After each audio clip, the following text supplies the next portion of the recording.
sekarang kita mengerucut pada persoalan simbolisasi. Kita tahu bahwa Abraham ya, atau Ibrahim dalam tradisi Islam dikenal dengan istilah Father of Nation and Believers. Jadi ini adalah bapak bangsa-bangsa dan bapak kaum beriman.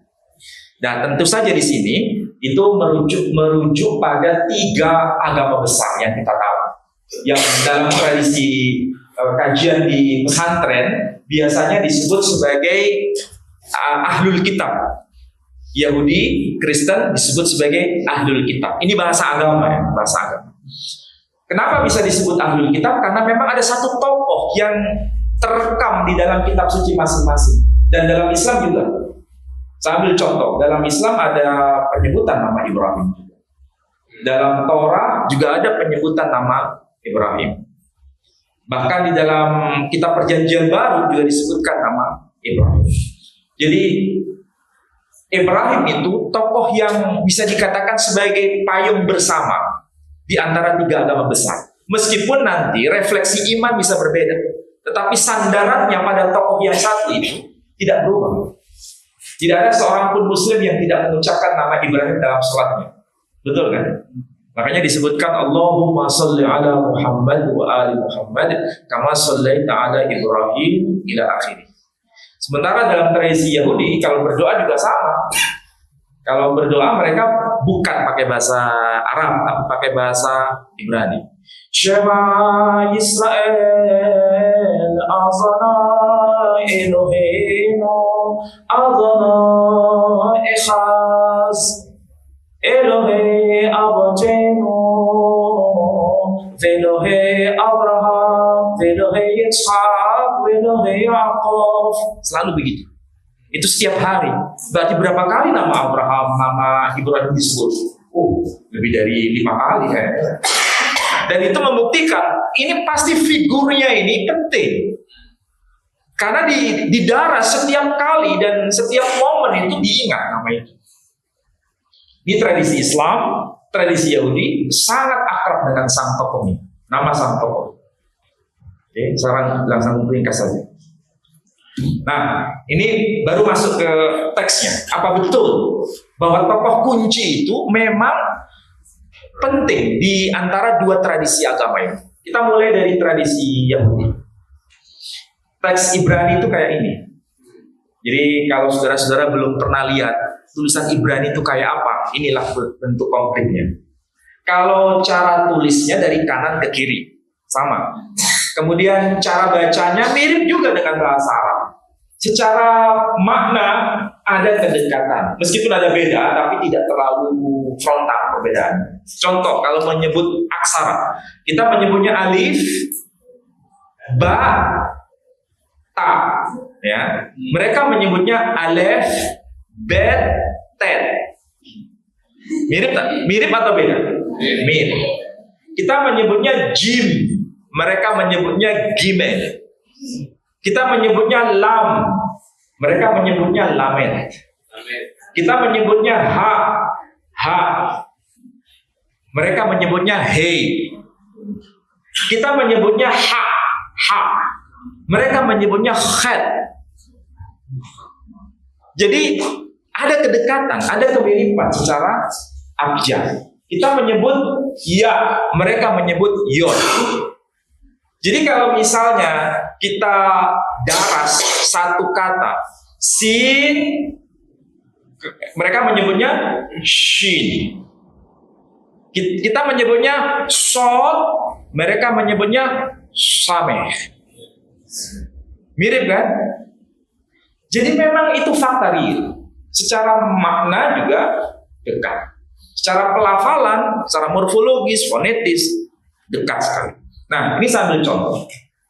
Ini saya kutipkan dari Torah, dari Sefer Bereshit. Sefer Bereshit itu kalau bahasa Arabnya Sefer At-Ta'wil, kitab kejadian.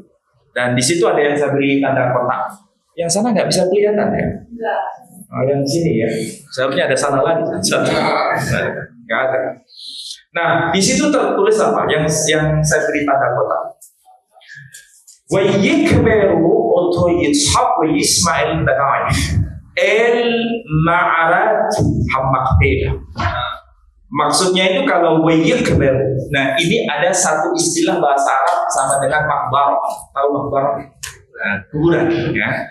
Jadi kalau diterjemahkan wa yikberu oto, dan telah menguburkan mereka untuk menguburkannya. Siapa yang telah menguburkannya? Yitzhak wa Ismail, yakni Ishak dan Ismail.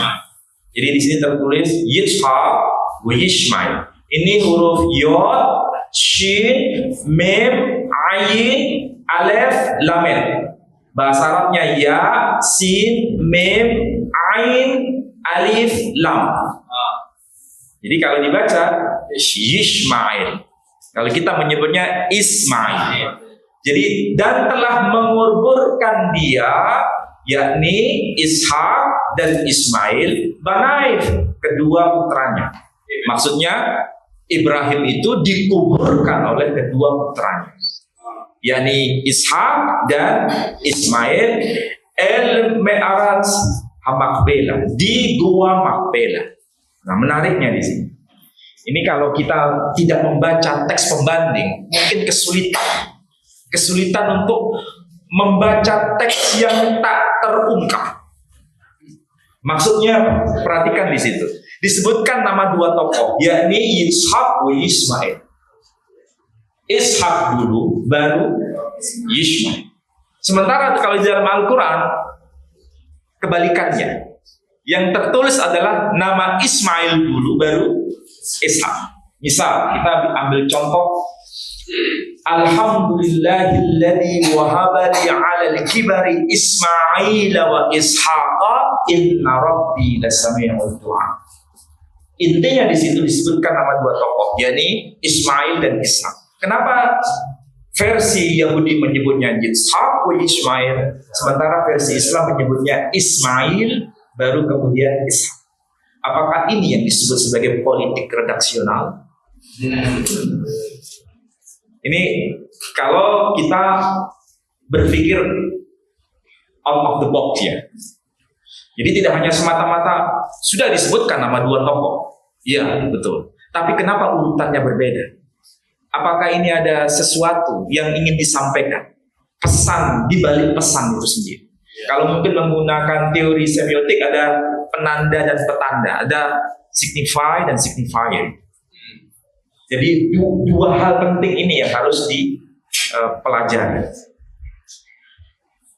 Nah, kalau lihat mana tadi? Oh ya. Nah, ini baru bicara soal konteks politik ya. Dan kita tahu UNESCO pada tahun 2017 sudah memberikan penegasan bahwa bangunan ini menjadi milik bersama dan sudah dilegitimasi, tidak boleh dikuasai oleh salah satu pihak. Dan ini merupakan milik dunia.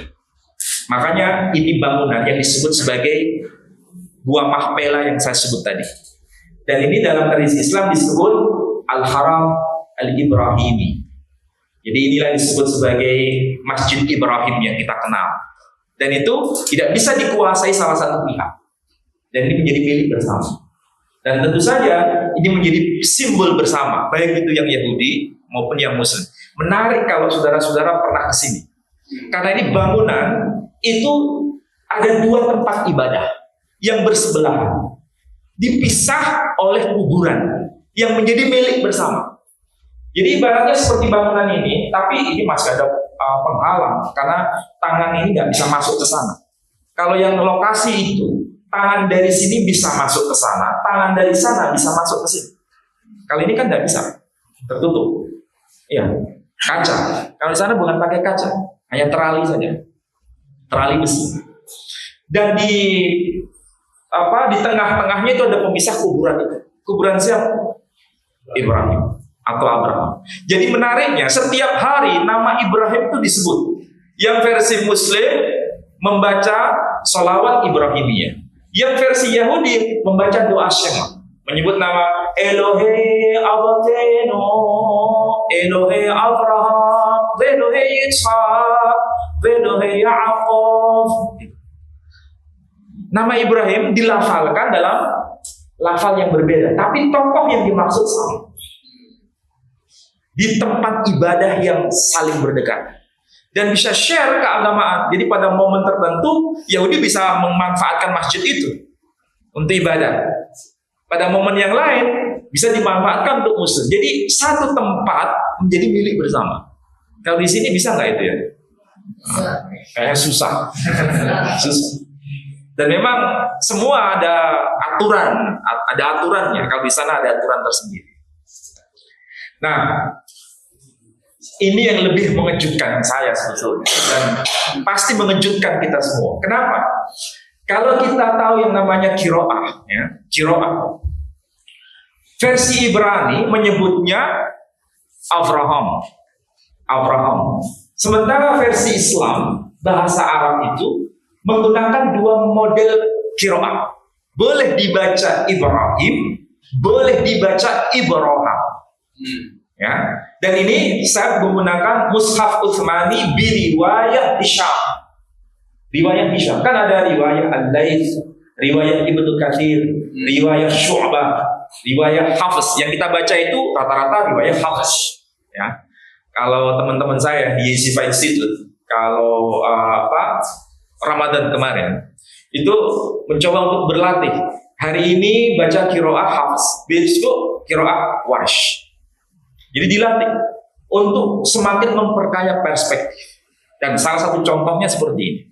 Jadi ketika disebut di sini ayatnya berbunyi, wa idh yarfa'u Ibrahimul qawa'ida minal baiti wa Ismail Rabbana taqabbal minna innaka antas samiul alim. Muncul nama Ibrahim. Tapi juga boleh dibaca Ibrahim. Berarti ini dialek bahasa Arab yang merujuk pada tokoh yang sama. Seandainya hanya muncul nama Ibrahim, sementara tradisi Yahudi menyebutnya Abraham, itu terjadi missing. Lompatannya jauh. Tapi karena ada mediator, salah satu qiraah menyebut Ibrahim, maka disinilah ada mata rantai.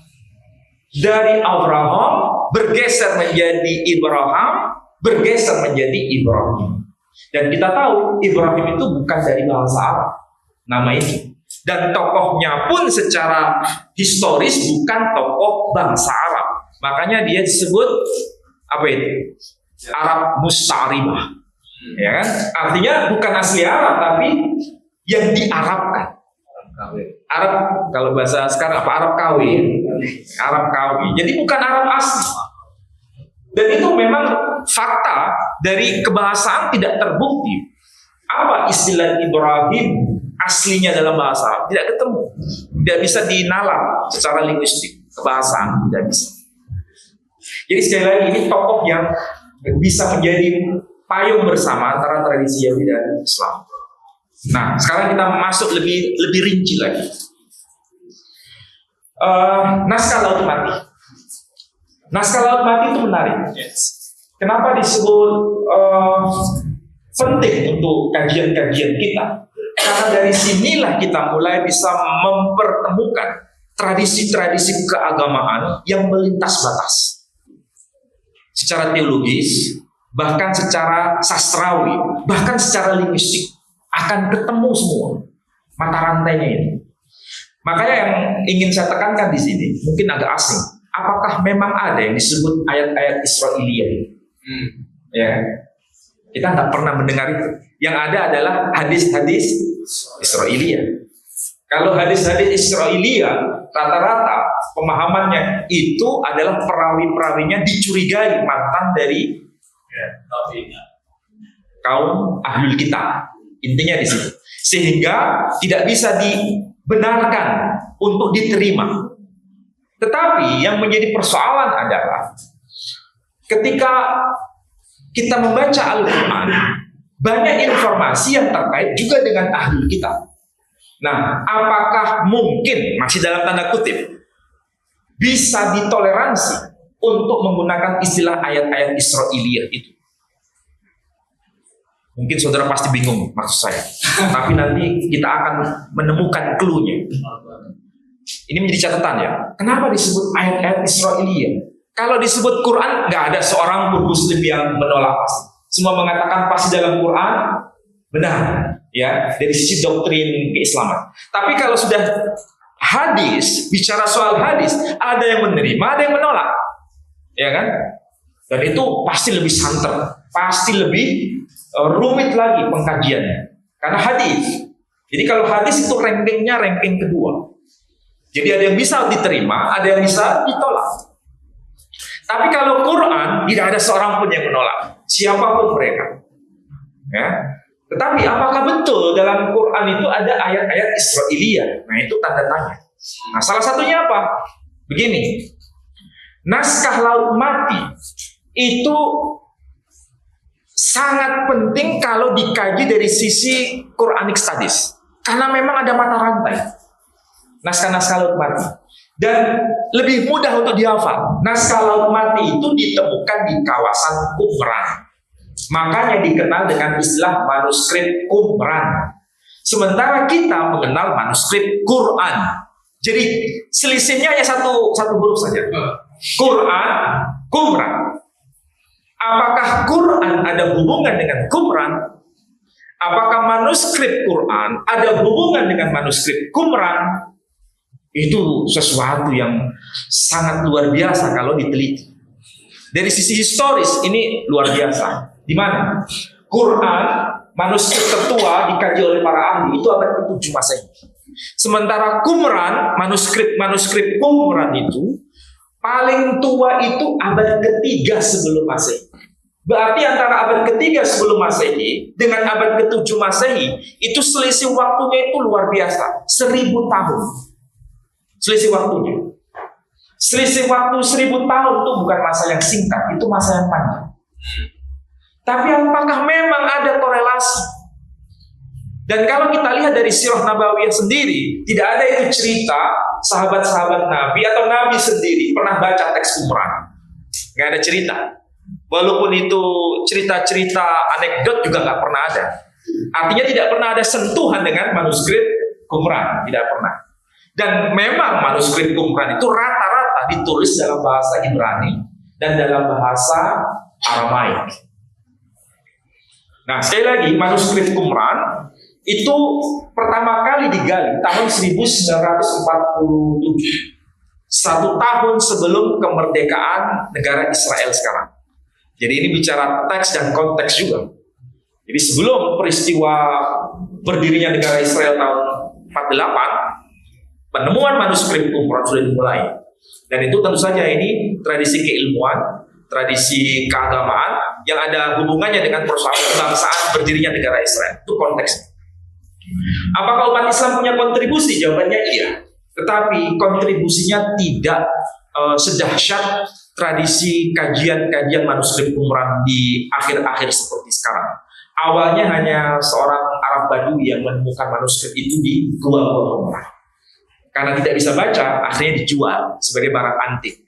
Nah ini kebiasaan kita. Kalau menemukan sesuatu, kita kalau punya kamus lama, biasanya kita nggak akan simpan itu.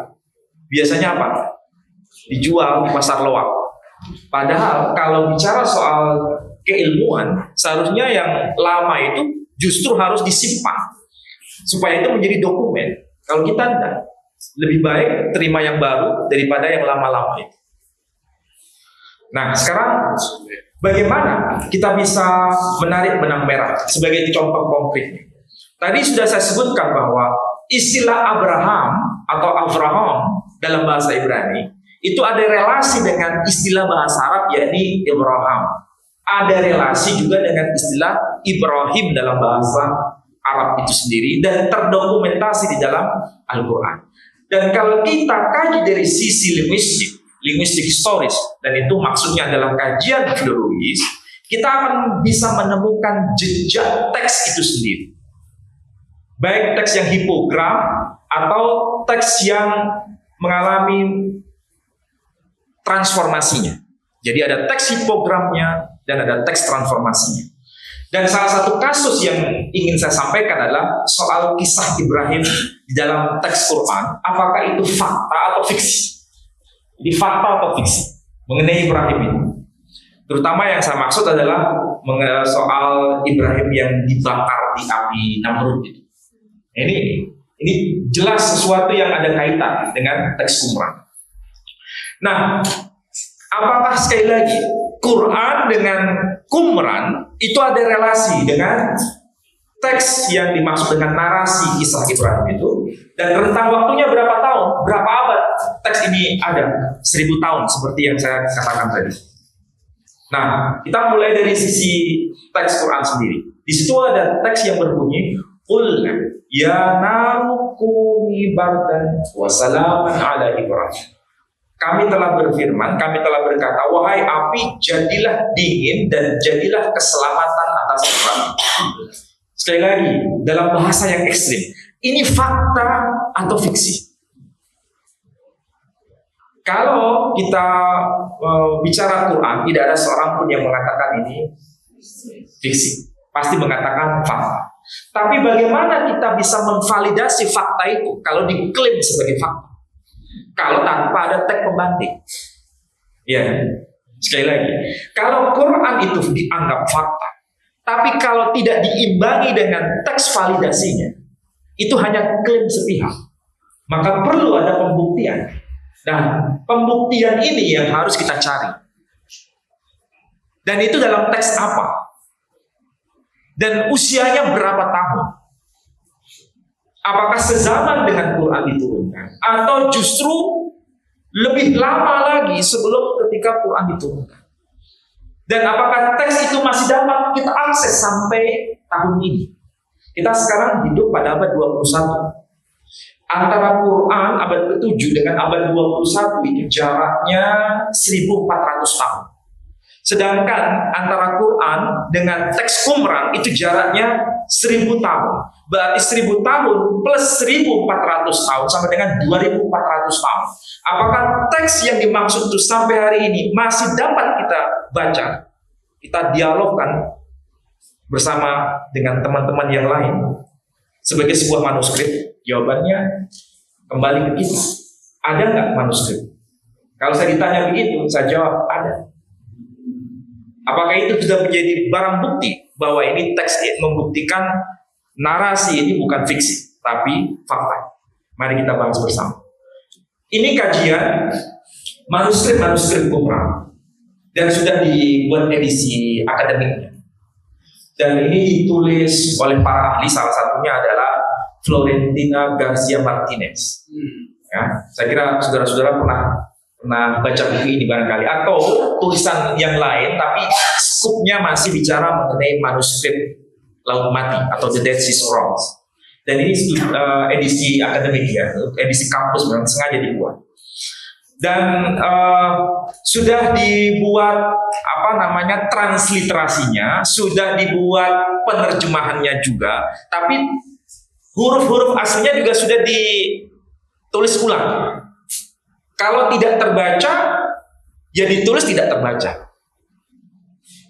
Jadi tidak boleh ditambah, tidak boleh dikurang.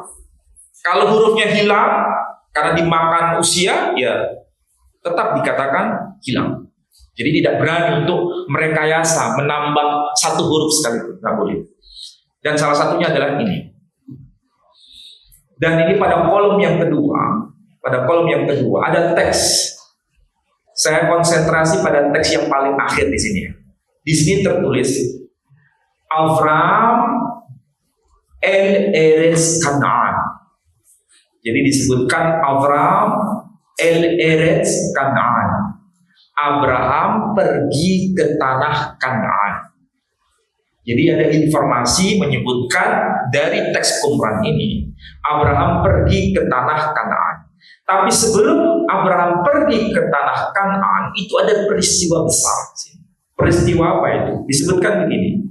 Abraham le titik H. Maksudnya Abraham di titik api. Dari sinilah mulai timbul penafsiran. Apa hubungannya Abraham dengan api? Lagi ngapain dengan api itu Abraham? Kalau dikaitkan dengan tradisi Islam, barangkali itu ada hubungan dengan informasi Abraham dilemparkan. Tapi apakah tafsiran itu bisa divalidasi dengan tradisi agama lain? Jawabannya ada dari tradisi Yahudi sendiri. Dan kita mulai dari tradisi Yahudi, juga bisa tradisi Nasrani. Nasrani juga ada informasi itu. Tapi coba lihat ini. Ini kalau dilihat dari ikonnya. Ikonnya itu bukan wajah Jawa, tapi ini wajah Arab. Ya, wajah Arab.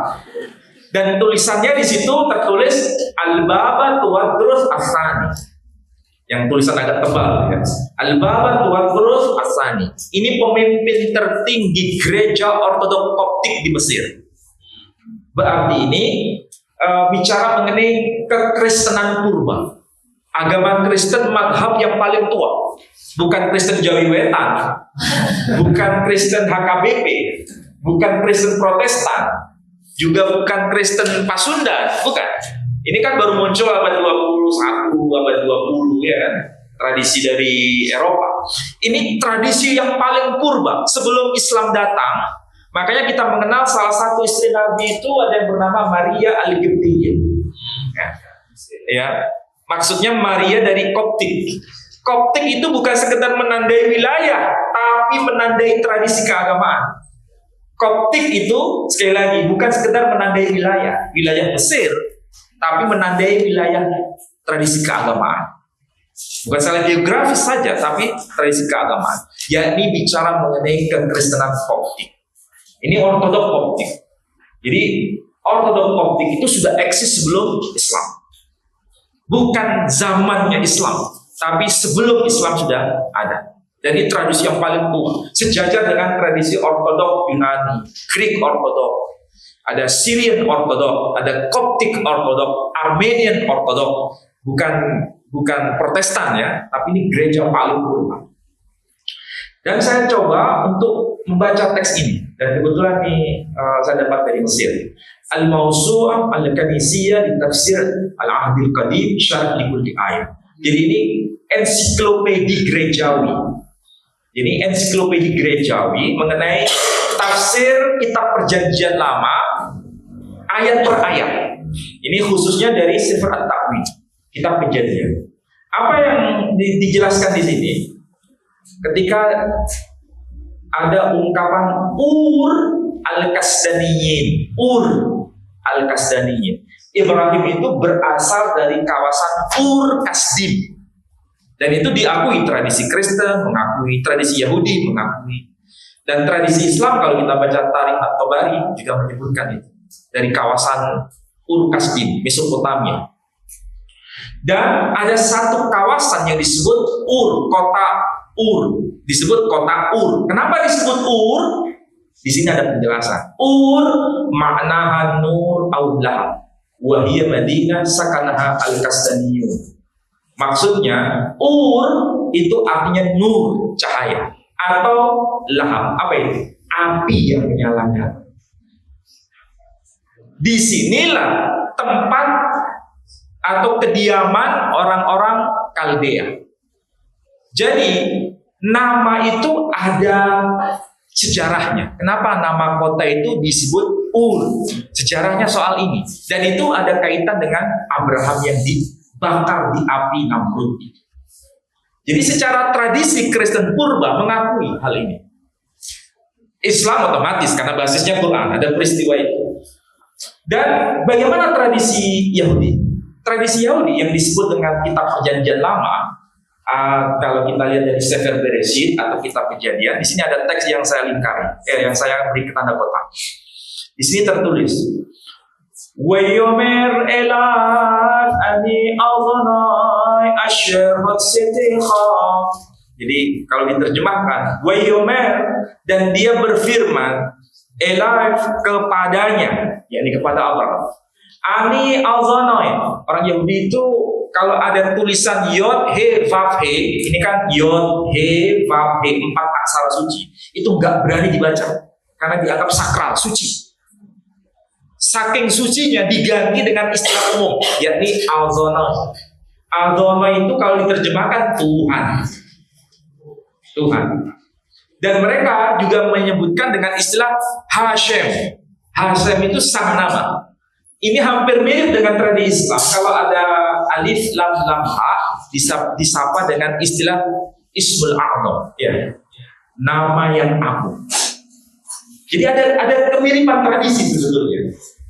Makanya kalau dalam Quran itu kan ada pelarangan ya sebenarnya. Bersumpah palsu dengan menyebut nama Allah. Tapi karena tradisinya tidak terlalu kuat, orang banyak mengucapkan insya Allah, tapi nggak dilakukan. Ya kan? Jadi tradisi Arab itu memang agak longgar.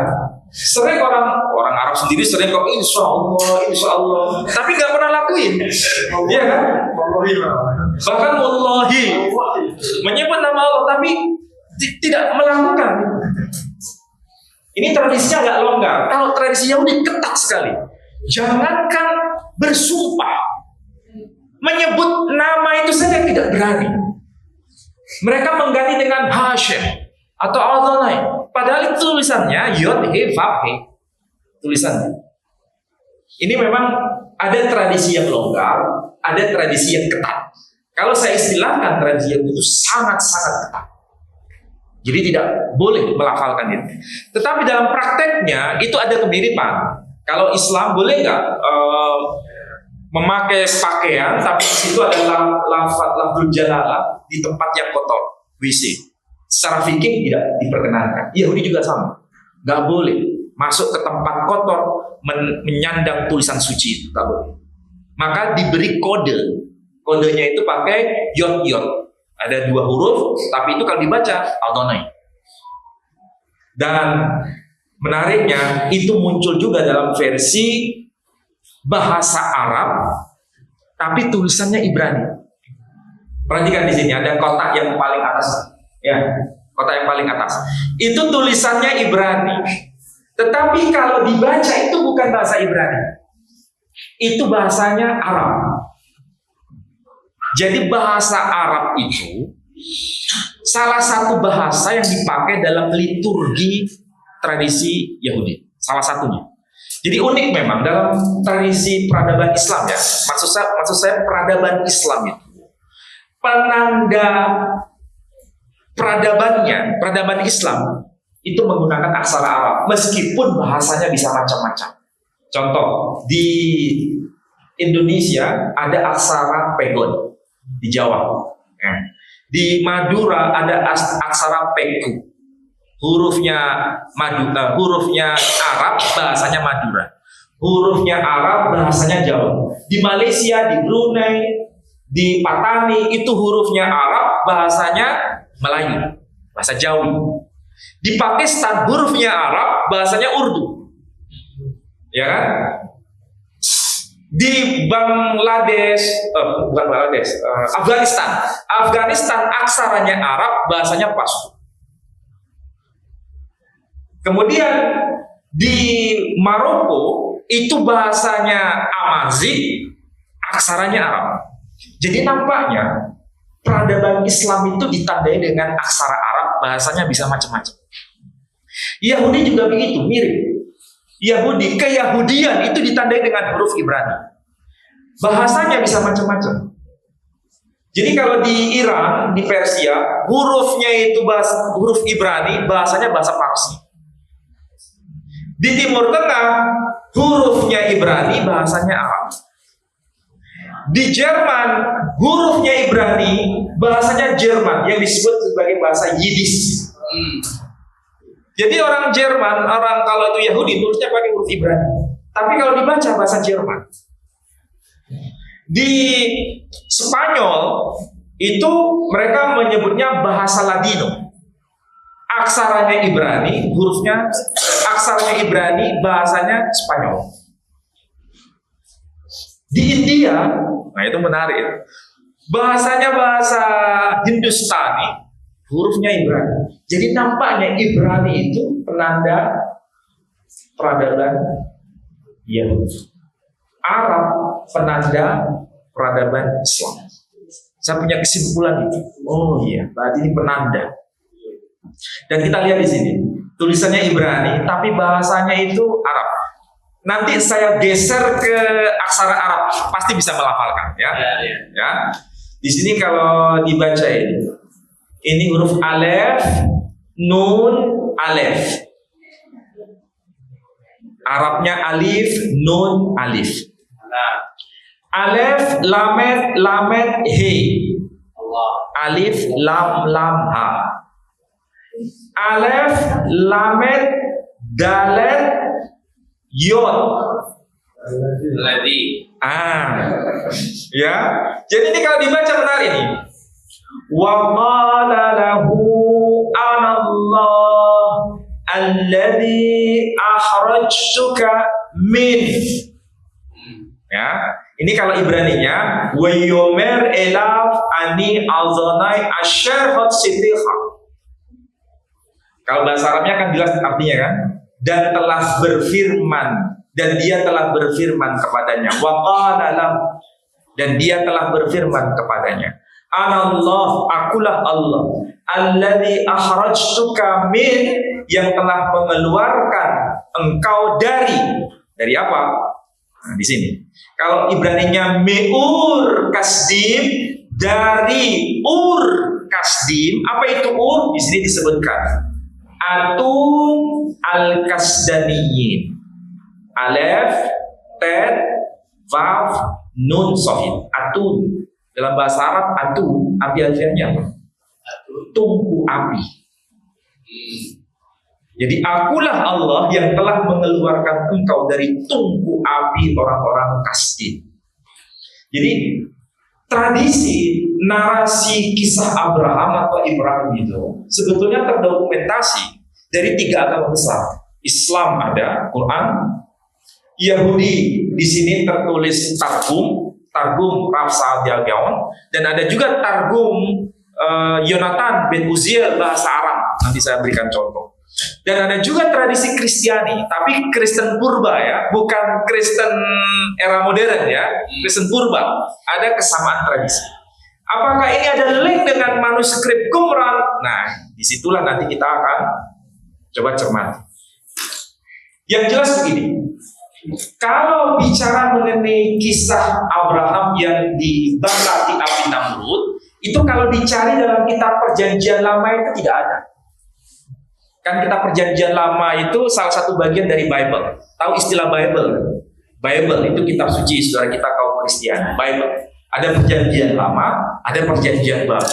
Kalau Perjanjian Lama itu diterima oleh orang Yahudi, tapi istilahnya nggak dipakai. Itu istilah yang sangat menyakiti orang Yahudi. Kalau ada Perjanjian Lama, baru sudah nggak update lagi, diganti yang Perjanjian Baru. Mereka tolak Perjanjian Baru. Hanya terima Perjanjian Lama, tapi menyebutnya dengan sebutan apa itu tadi?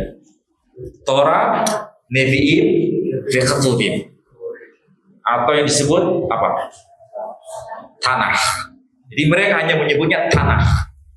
Dan memang kalau disebut tanah, itu nggak ada informasi Abraham dibakar di api Namrud. Hanya disebutkan Ur Kasdim. Ur Kasdim api harfiahnya api Kasdim, atau terangnya Kasdim. Ringkasnya api Kasdim. Apa maksudnya api Kasdim? Tidak ada penjelasan Abraham diselamatkan dari api Namrud, nggak ada penjelasannya. Hanya disebutkan akulah yang telah mengeluarkan engkau dari api Kasdim. Hanya itu saja. Kalau dalam terjemahan Indonesia nggak begitu arti harfiahnya. Yang bahasa Indonesia ya. Akulah Allah yang telah mengeluarkan engkau dari Ur Kasdim, dan diterjemahkan. Jadi informasi mengenai Abraham dibakar tidak ada dalam Perjanjian Lama. Tetapi uniknya kaum Muslim dan Yahudi mengaku itu sebagai fakta, meskipun tidak termaktub dalam Perjanjian Lama, tetapi termaktub dalam Al-Quran dan Torah Sebe'alpeh. Nah ini menarik. Torah Sebe'alpeh itu Torah lisan. Kalau Torah Sebikhtab itu tanah. Perjanjian Lama itu ibaratnya sama dengan Qurannya versi Yahudi. Ya. Kalau Torah Sebe'alpeh, Torah lisan, itu sama dengan hadisnya versi Yahudi. Jadi orang Yahudi itu punya dua pegangan. Ada Quran, ada hadis. Qurannya versi Yahudi disebut Tanakh, hadisnya versi Yahudi disebut Torah Sebe'alfi. Dan itu bagian dari Midrash, Talmud itu bagian di situ. Nah, masalahnya kalau bicara mengenai Torah Sebe'alfi yang dilisankan, itu ditolak dalam tradisi Kristen dari diterima. Yang disebut kitab suci itu hanya Tanakh, Perjanjian Lama. Itulah sebabnya tidak semua. Sebagian Kristen modern menolak bahwa Abraham dibakar di api Namrud sebagai fakta, tapi sebagai legenda. Tetapi kalau Kristen Ortodoks, yakni Ortodoks Koptik, mengakui itu sebagai fakta. Jadi Kristen itu terbelah dua. Ada yang mengakuinya sebagai fakta, ada yang mengakuinya sebagai dongeng, karena tidak tercantum di dalam Perjanjian Lama. Ini belum bicara keyakinan ya, ini bicara mengenai perbandingan bagaimana kalau kita diskusikan dari interteks tadi. Sekali lagi, di dalam Perjanjian Lama atau kitab yang disebut sebagai The Old Testament itu tidak ada informasi mengenai Abraham dibakar di api Namrud, tidak ada. Hanya diakui sebagai benar fakta historis oleh Muslim dan Yahudi, tapi sebagian juga kaum Kristiani. Nah, masalahnya kalau memang tidak tercantum dalam Perjanjian Lama dan kemudian dianggap sebagai dongeng, apakah ini juga ada kesejajaran teks yang tercantum di dalam Perjanjian Baru, tetapi tidak tercantum dalam Perjanjian Lama? Apakah juga bisa dianggap sebagai dongeng? Ini kan problem. Saya ulangi lagi. Kalau teks itu tidak tercantum dalam Perjanjian Lama, tetapi tercantum di dalam Al-Quran, dianggap dongeng.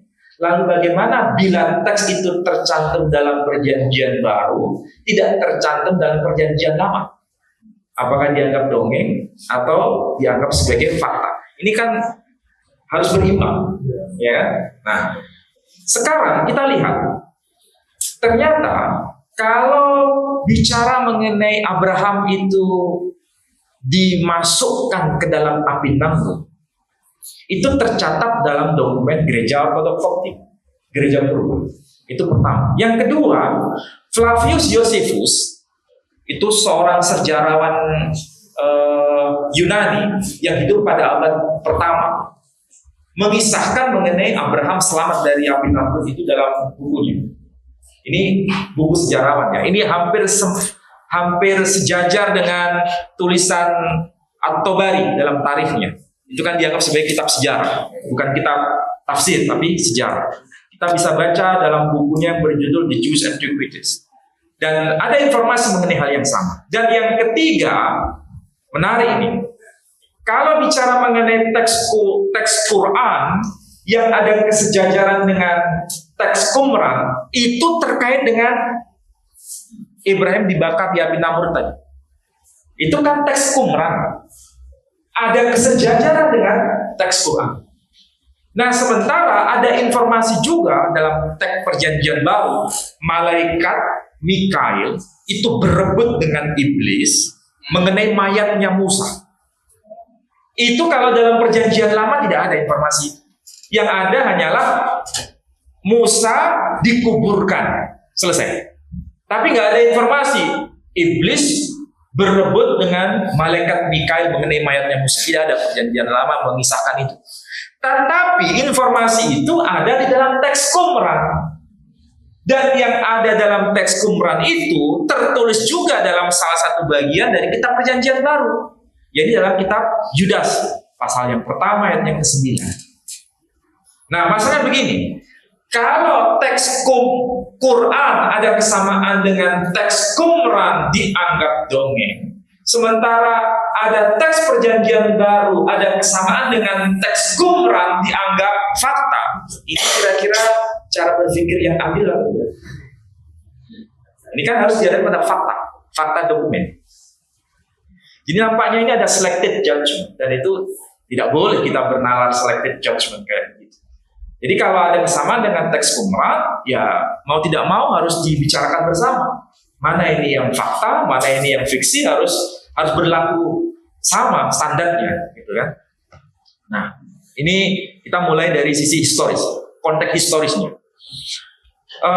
Ada satu hal yang lain yang ditulis oleh Claudius Ptolemy, tapi konteksnya itu bicara soal kata nama kota Latripa atau Yatripa di sini. Terus ada kata Makoraba di sini. Dan di sebelah timurnya ada satu nama suku yang disebut Katanite. Ini dalam bahasa Latinnya.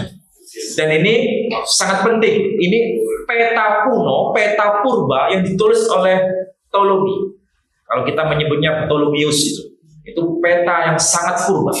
Dan dalam bukunya disebut Geographia.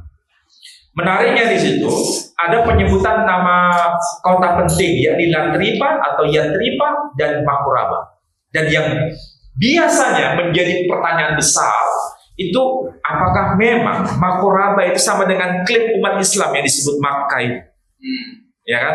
Itu menjadi diskusi yang sangat menarik di antara para sarjana revisionis sampai hari ini. Termasuk Endonis, kemudian Patricia Krom juga bahas mengenai itu. Kesimpulannya banyak yang menolak bahwa itu ada hubungan dengan Makkah. Nggak ada hubungan. Karena dari sisi lintang dan dari sisi astronominya itu nggak tepat kok. Semakin ke dalam, bukan lebih dekat ke pantai. Ini kan lebih dekat ke arah dalam. Sehingga mereka menolak. Tapi kalau Latripa tidak ditolak bahwa itu adalah Yatrib. Tapi kalau Makoraba yang arah selatan itu yang ditolak. Jadi itu nggak ada hubungan dengan Makkah. Ini perdebatan dan saudara-saudara bisa baca itu dari kajian para revisionis mengenai hal itu. Tapi yang ingin saya share kepada saudara-saudara, apa yang ditulis oleh Claudius Ptolemy itu ada kesejajaran informasi yang ditulis oleh Saadia Gaon. Saadia Gaon memang itu hidup pada masa era Islam ini. Dan itu adalah rabi yang otoritatif pada masanya, yang membentuk mata rantai dengan rabi-rabi sebelumnya. Diakui, makanya disebut Gaon.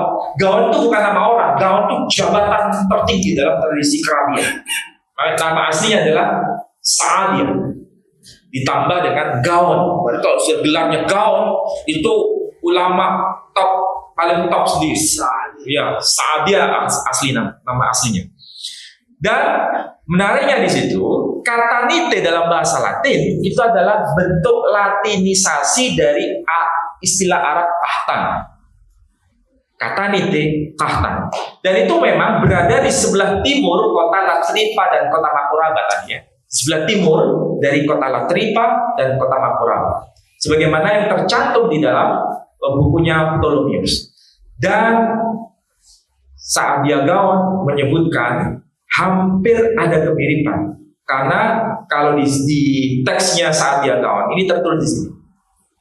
Ini tulisannya Ibrani, tapi bahasanya itu Arab. Di sini tertulis waw, kemudian huruf kaf, alef, nun sofin. Kalau dibaca wakana, mim, sameh, kaf, nun, he, mim sofin. Maskanuhum, wakana maskanuhum min Makkah ila antaji'a ila al-Madinah. Jadi mereka ini tinggal dari kawasan Mekah hingga ke kawasan Madinah, ila al-Jabal Asy-Syarqi, hingga ke kawasan timur. Jadi disebutkan ada Makkah, ada Madinah, sampai ke kawasan timur. Ini catatan dari Saadia Gaon. Sementara kalau petanya Ptolemeus ada Latripa, ada Makoraba, ke timur ada Katanite. Dan kalau Saadia Gaon, teks sebelumnya itu membahas mengenai kawasan orang Kahtan, hunian orang-orang Kahtan. Dari mana? Dari kawasan Mekah menuju ke kawasan Madinah hingga ke kawasan timur. Jadi kira-kira ada kesamaan informasi tidak antara Ptolemeus dengan Saadia Gaon? Ada kesamaan informasi. Padahal jarak kehidupan mereka berdua jauh. Tapi dari tradisi Yunani, catatan tradisi Yunani dengan catatan tradisi Ibrani ada kesamaan informasi. Jadi kalau begitu, mereka yang menolak bahwa Makoraba bukan Makkah, otomatis dengan data-data ini gugur dengan sendiri. Tidak bisa tervalidasi. Justru ini semakin memperteguh informasi dari Ptolemeus sendiri. Nah, di sini coba lihat. Jadi kalau kita lihat, memang istilah yang dipakai itu ada kemiripan. Seperti yang dicantumkan dalam peta Ptolemeus dengan tulisan dari bahasa Gaon yang menyebutnya Makkah itu. Jadi Makkah, Makoraba. Dan sementara dalam bahasa Arab kuno dialek selatan itu menyebutnya Makoraba. Secara harfiah itu tempat suci. Secara harfiah. Dan ini kewajiban saudara-saudara untuk melacak secara historis. Tapi kalau di sini bukan historis ya, yang di sebelah sana. Fakultas apa? Fakultas sejarah ya, bagian sejarah. Kalau di sini mungkin lebih ke teologis. Ada sejarah agama. Ya. Bisa dilacak itu sebetulnya. Jadi saudara-saudara kalau mau menambahkan kajian dari sisi linguistik itu sangat penting sebenarnya. Dari istilah Arab itu kahtan. Sementara Ibraninya itu bukan disebut Kahtan, tapi disebutnya Yoktan. Tapi bagaimana bisa menjadi Kahtan, itu perlu ditelisik itu. Tetapi istilah Yunaninya menyebutnya Katanite. Jadi bisa dipastikan Katanite bukan transformasi dari Yoktan, tapi dari Kahtan. Artinya ada proses Arabisasi, bukan proses bahasa Ibrani yang mengalami Helenisasi, bukan. Tapi Arab yang mengalami Helenisasi. Paham maksud saya kira-kira? Jadi kalau ditafsirkan bahwa Katanite itu berasal dari bahasa Ibrani, itu salah total. Tapi dari bahasa Arab yang mengalami proses Helenisasi itu baru benar. Karena ada aspek morfologisnya yang bisa ditelisik di situ. Nah, ini kebetulan buku saya yang diberi pengantar oleh Profesor Safa, tapi lebih ke arah Ismail ya. Dan pembahasan ini juga saya sertakan sangat detail di situ. Oke, langsung ringkas ini waktunya nggak cukup. Nah, ini sederhananya. Apakah memang ada relasi kitab-kitab Yahudi dengan kitab-kitab Islam, Quran khususnya? Iya, saya jawab iya. Salah satu contohnya ini. Kita baca misalnya teks Quran dari sisi kajian sastra itu ada ayat yang berbunyi walaqad katabna fis zabur min ba'd dzikr annal arda yarithuha ibadiyas shalihun. Itu ayatnya, ada teksnya begitu. Apakah betul bahwa dalam Zabur tertulis demikian atau tidak ada? Kalau tidak ada berarti fakta itu hanya klaim sepihak. Tapi kalau ada berarti memang betul ini fakta yang benar-benar fakta. Bukan fakta rekayasa, tapi fakta yang betul-betul fakta. Di mana kita bisa validasi dari Mizmor. Nah, Mizmor ini disebutkan Mizmor le David, Mazmurnya Daud. Sementara Quran menyebut Zabur kepada siapa? Kepada Daud. David, Mizmor le David, Mazmurnya Daud atau Zaburnya Daud. Jadi Daud itu maksudnya personnya satu, tidak berbeda. Tertulis apa di sana? Shodiqin yirithu eretz. Orang-orang benar akan mewarisi bumi. Nah, sementara Quran, orang-orang soleh akan mewarisi bumi. Jadi teksnya ada kedekatan benar. Dan berarti konteksnya Quran bukan klaim sepihak, tapi merupakan penegasan ulang atau repetisi dari informasi sebelumnya. Dan itu bisa divalidasi dalam bahasa yang berbeda. Dan ini teks tercantum dalam manuskrip Qumran juga. Jaraknya 1000 tahun sebelum Quran diturunkan. Oke. Nah, ini barangkali saudara bisa dijadikan bahan skripsi atau tesis, bahkan disertasi Iya, saya sangat bersyukur kalau seandainya ada. Ternyata konsep kontra antropomorfisme itu bukan baru muncul zaman Islam. Tahu ya, anti atau kontra antropomorfisme, ya. Dan itu saudara bisa pahami mengenai istilah takwil, atau lebih tepatnya takwil tafsiri. Dan kita kenal itu berasal dari Imam Ahmad ibn Hanbal, yang dokumen paling awal yang kita bisa akses ya mengenai itu. Bisa kita baca dari tafsir Ibnu Katsir dan lain sebagainya. Kalau kita lihat dari eranya itu abad ke-9 Masehi. Tapi masalahnya takwil tafsili itu apakah baru muncul era Islam itu? Atau memang ada mata rantai dengan pola sebelumnya, tradisi agama sebelumnya? Dan itu bisa dilacak atau tidak dengan dokumen-dokumen itu sendiri. Dan di sini saya berikan contoh konkret. Ternyata ada kesejajaran dengan metode takwil yang digunakan dalam Targum and Kolos. Targum and Kolos itu tulisan dari Rabi Akwila, hidup pada abad kedua Masehi. Bayangkan abad kedua Masehi ke abad ke-10, abad ke-9 Masehi, jaraknya berapa abad? Dan ini perlu dikaji sebetulnya. Ini saya berikan satu contoh. Nanti contoh yang lain silakan kerjakan sendiri. Tapi harus bisa tahu bahasa Aramaik ini, ya. Dan ini berkaitan dengan ayat sifat. Kalau saya kasih contoh ya, ayat sifat. Dan kita tahu Rabi Akwila itu murid dari dua rabi besar, yakni Rabi Yeshua dan Rabi Eliezer. Itu penulis kitab tafsir tradisi Yahudi yang paling dini, yakni Pirkei di Rav Eliezer. Ini sama dengan kitab tafsir Muqatil Ibn Sulaiman. Saya tanya, kalau kita belajar kitab-kitab tafsir yang paling tua yang sampai kepada kita, yang dapat kita akses, itu tafsir Muqatil Ibn Sulaiman. Sebelum itu kita nggak ada data. Tafsir yang utuh tapi paling tua yang sampai kepada kita itu Muqatil Ibn Sulaiman. Tapi ada juga tafsir At-Tabari. Itu baru muncul 150 tahun setelah tafsir Muqatil Ibn Sulaiman. Kalau Muqatil Ibn Sulaiman meninggal tahun 150 Hijri. Jadi sangat dekat dengan era kenabian, betul. Dan itu perbandingannya sama dengan Pirkei di Rav Eliezer, tafsir tertua. Intinya begini, kalau langsung singkat saja.